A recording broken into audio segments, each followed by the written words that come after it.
She-Hulk serait de retour, et oui, dans Avengers Doomsday, ou quand Marvel décide de ne pas écouter les fans, de s'entêter, puisque She-Hulk a été tant critiqué par les fans à cause de son côté woke de la force ultra féministe. On voit ça ensemble.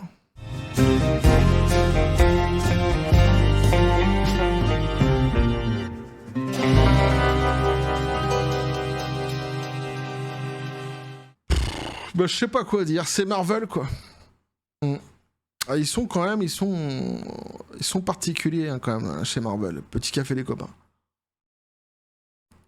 Dans leur tête, en fait, le flop actuel des 4 Fantastiques doit être un succès extraordinaire, si bien qu'ils se disent en fait on n'en a plus rien à battre. On est tellement sur un succès, les gars, c'est Surf in USA, là on a sorti les baggy, on a teint nos cheveux en blond, cheveux longs, on est en train de prendre la vague, on est bien là. Qu'est-ce qui se passe? Bah tu sais quoi, tu sais ce qu'on va faire? On a tellement de succès qu'on va réintégrer She-Hulk. Si, celle que les fans détestent, oui, qui attend donc à créer la controverse. Alors pourquoi? À cause du côté woke de la force et son côté féministe woke. Alors j'explique pourquoi je rajoute woke, féministe woke, parce que le féminisme woke n'est pas la même chose que le féminisme que toi tu connais. Par exemple, un féminisme bien compris serait celui de J.K. Rowling. Et d'ailleurs, c'est pour ça que les woke détestent J.K. Rowling. Pourquoi? Parce qu'elle défend les droits des femmes et elle défend la femme plus globalement. Les woke, c'est autre chose. Les woke ne sont pas l'ami des femmes. Quand tu regardes leur féminisme à eux, c'est même l'ennemi des femmes. C'est-à-dire qu'avec les woke, les droits des femmes reculent et la condition de la femme, globalement, recule. Si tu veux un exemple vraiment concret sur ce que je suis en train de dire ici, tu prends le sport avec la mixité dont ils veulent, qu'ils veulent imposer dans le sport. Eh bien, tu te retrouves avec des hommes se prétendant femmes qui gagnent des médailles d'or, alors que du coup, par exemple en natation, alors que les femmes du coup ne gagnent plus rien, ou encore, et même pire que cela, tu as donc sur des rings de boxe des femmes qui se font défoncer la gueule par des hommes se prétendant femmes. Tu vois, voilà. Donc ici, et puis après tu peux rajouter, la liste est longue, les toilettes mixtes, les centres aussi d'hébergement pour les femmes battues mixtes, etc. Enfin voilà, c'est vraiment le recul des droits de la femme et surtout de la protection de la femme. C'est l'ennemi de la femme, le wokisme. Globalement, le féminisme woke, voilà, faut bien le comprendre. C'est pour ça que je dis féministe woke, parce que c'est autre chose. Donc voilà, c'est pour ça que ça avait été donc critiqué. Et ici, donc, ce She-Hulk, visiblement, Marvel a décidé de faire revenir She-Hulk, et alors là, c'est assez étonnant, dans Avengers Doomsday, alors qu'on sait que, justement, il compte sur Avengers Doomsday pour se refaire la cerise, donc c'est complètement incompréhensible. Voilà. On nous dit le 13 août 2025, une rumeur rapportée pour la première fois en exclusivité par That Pork Place en mars 2025 a refait surface via la séance de questions-réponses d'Alex Perez sur The Comics Circus, suggérant donc que Tatiana Maslany reprendra son rôle de Jennifer Walters She-Hulk dans le prochain Avengers Doomsday, dont la sortie est prévue en décembre 2026. Le rapport selon lequel She-Hulk apparaîtra dans Avengers Doomsday liste Maslany parmi une multitude de héros de la Terre 616 qui devraient apparaître, notamment Peter Parker, Stephen Strange et Bruce Banner, positionnant She-Hulk comme faisant partie de l'ensemble luttant contre la menace multiverselle. Bien que Marvel Studios n'ait pas encore confirmé cette information, les spéculations ont suscité un vif débat en ligne, de nombreux fans exprimant donc une vive appréhension. Il ne s'agit pas seulement d'une plainte de fanboys. Ramener l'un des personnages les plus controversés du MCU pourrait relever de l'arrogance, surtout compte tenu des récents déboires de la franchise. Mais c'est exactement cela. Alors, évidemment, tu l'auras compris, j'ai mis au conditionnel son retour dans le titre, lorsque j'ai fait l'introduction, plutôt devrais-je dire. Donc ici, une fois de plus, il le rappelle, c'est au conditionnel. C'est-à-dire que c'est une rumeur persistante. Il semblerait que ce soit le cas. Ça n'a pas encore été confirmé par Marvel. Néanmoins, c'est déjà discuté sur les réseaux sociaux. Donc voici pourquoi ressusciter She-Hulk pourrait être une recette pour un désastre. Alors, la série She-Hulk, un succès critique, mais un échec public. Alors moi, j'ai dû faire 2 ou 3 épisodes. Le grand max. 2 épisodes même, je crois que j'ai même pas attaqué le 3e. Je suis pas le public, hein. Clairement, moi ça me plaît pas du tout. Donc il y a pas de jugement de valeur, hein. Si t'as aimé, il y a aucun problème là-dessus, mais bon, je donne mon avis, moi je n'ai pas aimé. Hein, je suis pas du tout le public, j'ai pas aimé, j'ai rien aimé. Donc c'est aussi simple que ça, j'ai trouvé ça grotesque dans l'ensemble. Bon, c'est mon avis. Revenons en 2022, donc lorsque She-Hulk Attorney at Law a fait ses débuts sur Disney+, sur le papier, la série avait du potentiel, une comédie juridique imprégnée de super-héros avec la célèbre Tatiana Maslany dans le rôle de l'avocate au pouvoir gamma. Les critiques l'ont largement salué, hein, lui attribuant donc des notes de 80 à 88% sur la tomate pourrie, donc un Rotten Tomatoes, mais c'est toujours pareil. Rotten Tomatoes, nanani nanana, dès qu'il y a un truc qui sort Marvel, Disney, c'est des notes à chaque fois. Et puis quand tu compares avec ce que le grand public dit, eh bien voilà, on a ici une note de 30 à 41%. Les consommateurs, c'est 30 à 41%. Donc quand tu as un delta de 30% à 88%, tu dis il y a un problème quand même. Et il y a un bug dans la matrice. C'est pas possible autrement. Il y en a un qui se fout de la gueule de l'autre. Hein, et généralement, celui qui a le plus d'intérêt à se foutre de la gueule de l'autre, enfin en tous les cas à gonfler les notes, c'est plutôt ces sites de notation. Face à Disney, l'individu lambda qui arrive comme ça, le consommateur qui arrive comme ça, il n'y a rien à gagner. Si tu veux vraiment saquer comment je pourrais dire, faire une espèce de review bombing, de toute façon ça va finir par se voir, mais au final quand tu arrives en bout de course sur des notes comme celle-ci, des écarts surtout comme ce qu'on peut constater ici, c'est quand même qu'il y a un problème. Sur le site de critique des fans, donc Criticless, la série a encore un score odieux de 14%. Voilà, tu vois, c'est aussi simple que ça. Hein. C'est l'une des séries, donc MCU, les moins bien notées de Disney+, selon les indicateurs d'audience, avec un score d'audience moyen de seulement 32%, ce qui contraste fortement avec les références habituelles de plus de 80% de la franchise. Il n'y a pas de mystère, quoi, là. C'est assez édifiant, évidemment.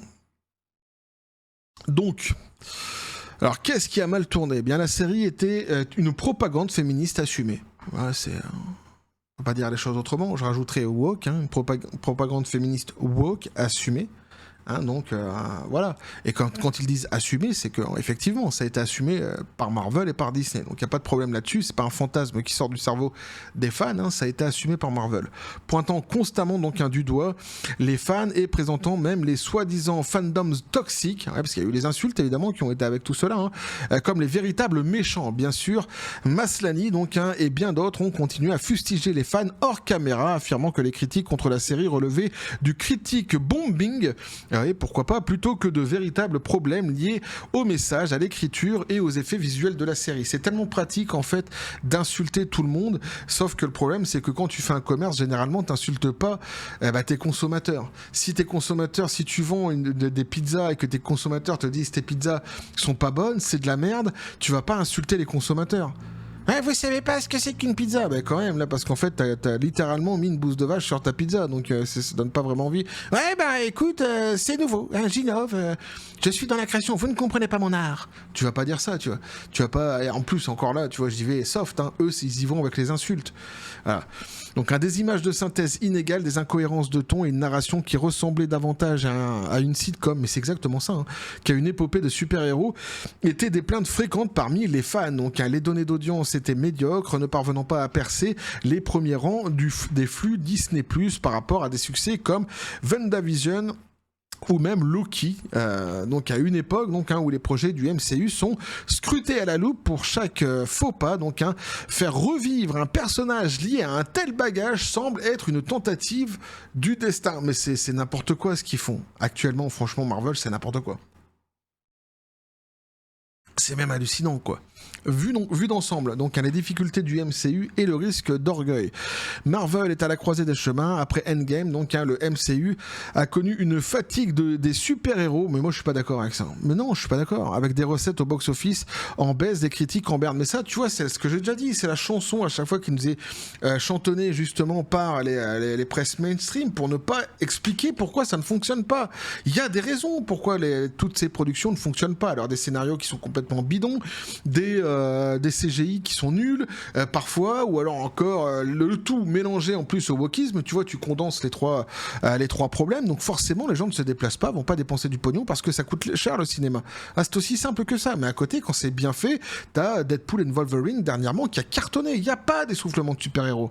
Il y a un essoufflement de tout ce qui est minable, de tout ce qui est médiocre et qui coûte très cher. C'est tout.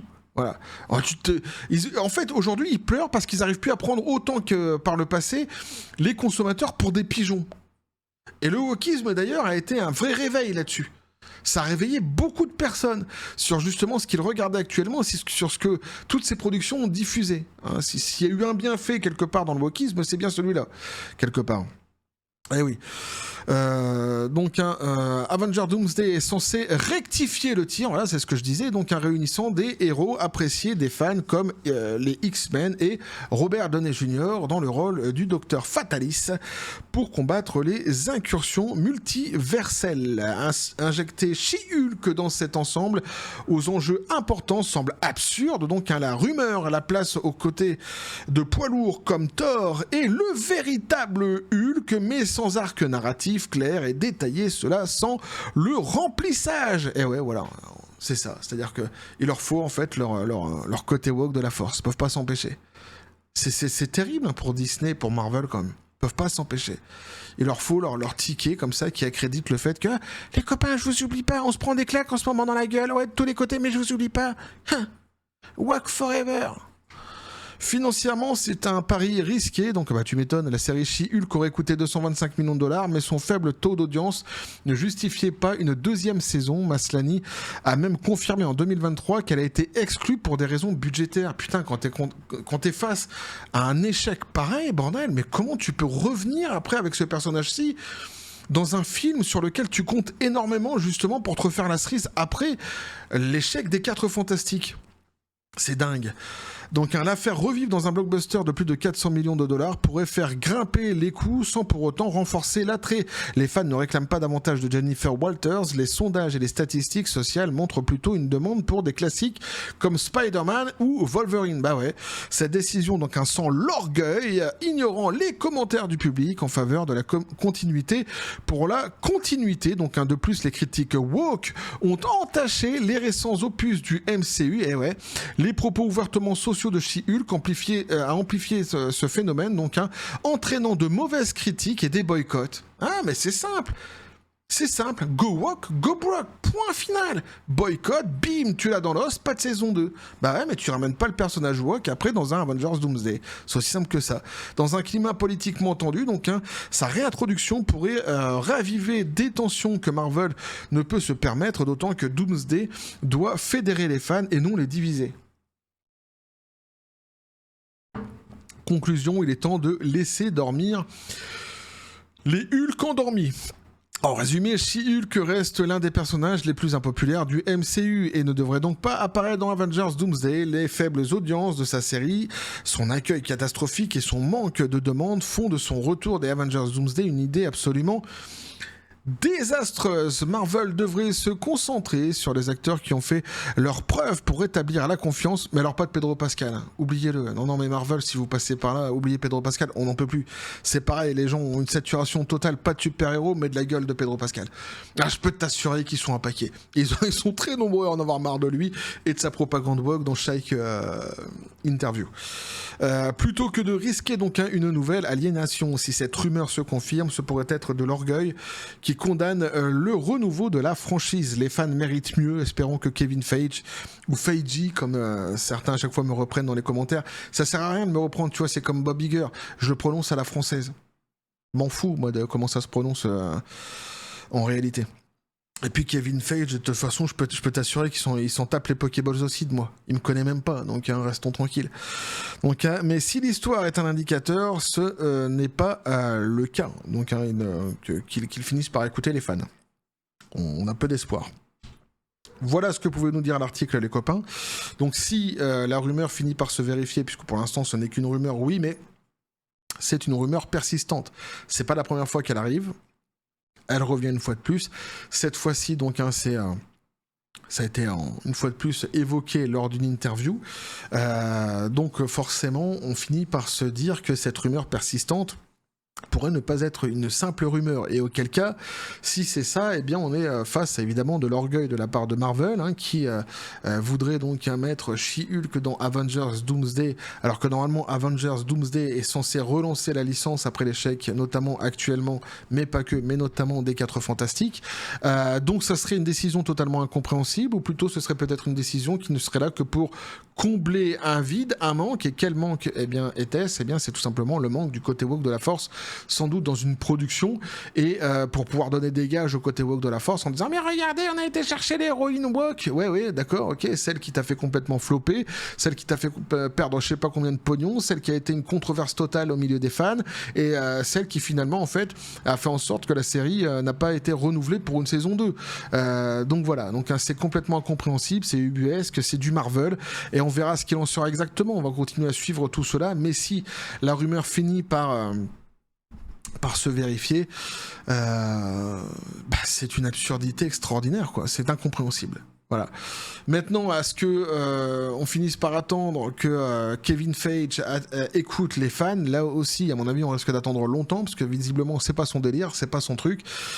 Donc bon, on verra ce qu'il en sera de ce Avengers Doomsday, qui déjà, alors qu'il était annoncé comme le sauveur quasiment de la licence, en tous les cas sur un blockbuster qu'on attendait vraiment, eh bien déjà ici il y a des bémols qui sont apportés à cette production et qui vont sans doute créer la controverse avant même la sortie une fois de plus de ce film Marvel. Voilà, donc n'hésitez pas à me dire ce que vous en pensez dans les commentaires, les copains, vous abonner si le contenu vous a plu, activez la petite cloche pour les prochaines notifications, les prochaines vidéos qui vont arriver, à balancer un like, à partager la vidéo. Vous avez tous mes réseaux sociaux qui sont dans les descriptions des vidéos, n'hésitez pas à venir, à vous abonner, à tous ces réseaux sociaux pour donner de la force à la chaîne. Sur ce les copains, je vous dis comme toujours à la John Spartan, paix et félicité, pistolet à prout, c'est à toi, qu'est-ce que tu penses de tout cela ? Ouais, c'est plus une balle dans le pied, c'est une balle dans la tête qui se met. Lui, il dit, bah ouais, mais je suis assez d'accord. Je veux dire, le public a déjà voté. Les consommateurs ont déjà tranché. Putain, mais à quel moment, en fait, en tant que commerçant, tu te dis que tu vas aller contre le sens de tes consommateurs ? Je ne comprends pas.